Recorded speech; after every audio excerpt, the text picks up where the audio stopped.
Pernah kepikiran gak sih, kalau sampah kecil yang kamu lihat di jalan itu sebenarnya bisa jadi bagian dari masalah lingkungan yang super besar yang terjadi di seluruh dunia? Nah, selamat datang. Hari ini kita bakal kupas tuntas gimana caranya membaca masalah lingkungan, mulai dari yang ada di depan mata kita, di sekolah, sampai ke skala planet. Coba deh kita jujur-jujuran. Pemandangan kayak gini, sampah numpuk di selokan, tempat sampah yang udah nggak muat lagi, pasti sering lihat kan? Mungkin di dekat rumah kamu atau pas lagi jalan ke sekolah. Nah, dari sinilah semua cerita kita hari ini dimulai. Hal-hal yang kelihatannya sepele ini yang sering kita abaikan, sebenarnya tuh cuma puncak dari gunung es. Ini adalah gejala dari sesuatu yang jauh lebih besar. Dan sekarang, kita bakal coba lihat gambaran besarnya bareng-bareng. Ini dia kuncinya. Kita nggak bisa menyelesaikan masalah kalau kita bahkan nggak tahu masalahnya apa. Jadi sebelum kita ngomongin solusi, langkah pertamanya adalah belajar buat mengenali masalah itu sendiri.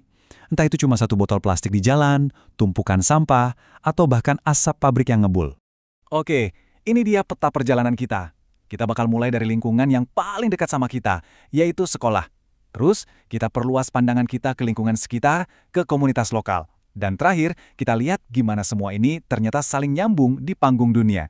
Siap? Baik, kita mulai dari tempat yang paling kita kenal ya, lingkungan sekolah kita. Anggap aja ini fondasi kita buat ngertiin masalah-masalah yang skalanya lebih gede nanti.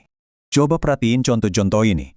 Sampah yang kecampur aduk itu aja kan nggak cuma jelek dilihat, tapi bisa jadi sumber penyakit. Terus genangan air, wah itu bisa jadi tempat nyamuk demam berdarah berkembang biak, bahaya banget.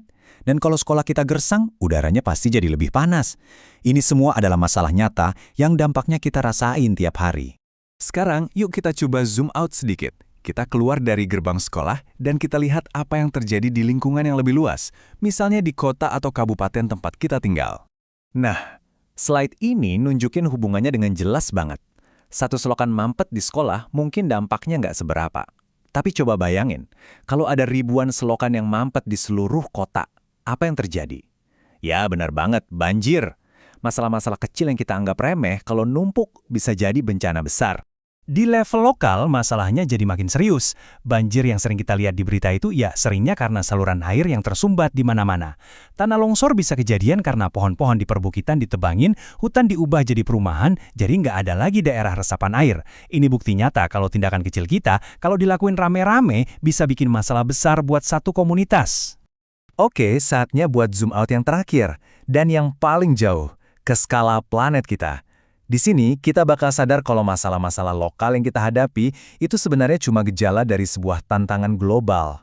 Jadi, poin pentingnya gini, jangan pernah berpikir kalau banjir di kota kamu dan penggundulan hutan di belahan dunia lain itu dua masalah yang terpisah.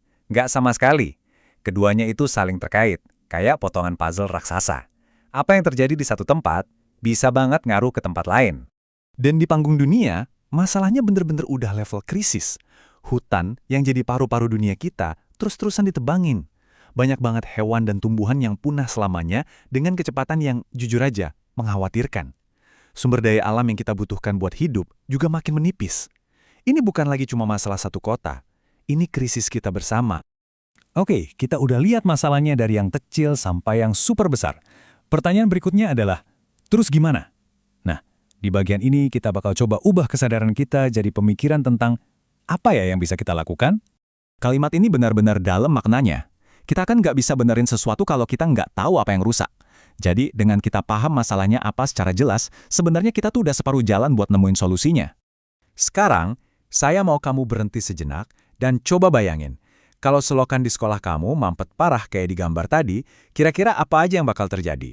Mungkin bukan cuma bau nggak enak, tapi bisa jadi ada genangan di mana-mana yang bikin penyakit. Aktivitas belajar bisa keganggu. Coba deh pikirin efek dominonya. Dan pertanyaan yang lebih penting lagi, apa yang bisa kamu lakukan buat ngatasin itu? Sekecil apapun usahanya. Mungkin mulai dari diri sendiri, dengan nggak buang sampah sembarangan lagi? Atau mungkin ngajak teman-teman buat kerja bakti bersihin selokan? Ini saatnya kita berhenti jadi penonton dan mulai ikut serta. Jadi, ini dia pesan utamanya. Kemampuan kita buat melihat dan mengenali sebuah masalah adalah langkah pertama yang paling penting untuk menyelesaikannya. Jadi lain kali kamu lihat ada sampah plastik di jalan atau ada keran air yang netes terus, jangan cuma dilihatin aja sebagai masalah.